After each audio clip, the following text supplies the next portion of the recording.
Selamat pagi semuanya, perkenalkan nama saya Maria Sitorus, mahasiswa Universitas Sumatera Utara, Departemen Manajemen Hutan, Fakultas Kehutanan. Nah, kali ini saya akan membahas materi penyuluhan pemanfaatan kelapa sawit dan upaya pelestariannya tanpa merusak lingkungan. Langsung saja kita perhatikan video berikutnya. Berkebun tanaman kelapa sawit merupakan satu-satunya mata pencaharian paling utama bagi masyarakat Desa Pau, Kecamatan Bonai Darussalam, Rokan Hulu, Riau.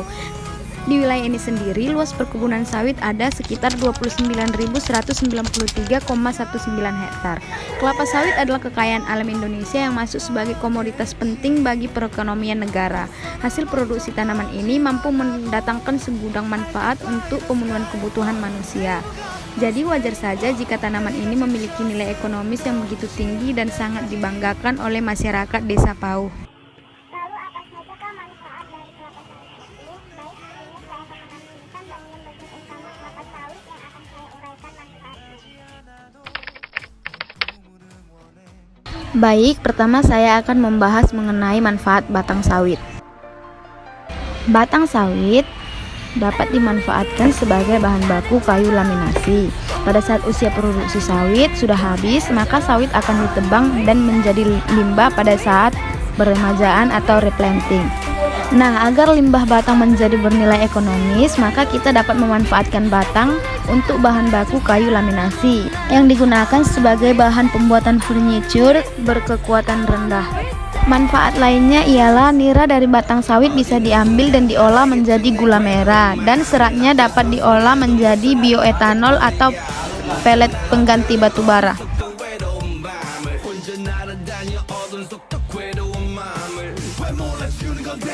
Pada umumnya, masyarakat Desa Pau hanya memanen buah sawit dari perkebunan, kemudian dijual ke pabrik kelapa sawit dan ditukar dengan rupiah. Selanjutnya, oleh pabrik kelapa sawit, buah diolah menjadi banyak bahan lain yang bernilai ekonomis. Misalnya, cangkangnya digunakan sebagai bahan bakar ketel uap, pengganti batu bara, sebagai arang, dan bahan pengeras jalan. Selanjutnya, limbah buah sawit, bila sawit busuk dan tidak diterima di pabrik kelapa sawit, maka dimanfaatkan dan dijadikan brondolan kemudian dijual, dan tendanan kosongnya dimanfaatkan sebagai pupuk organik.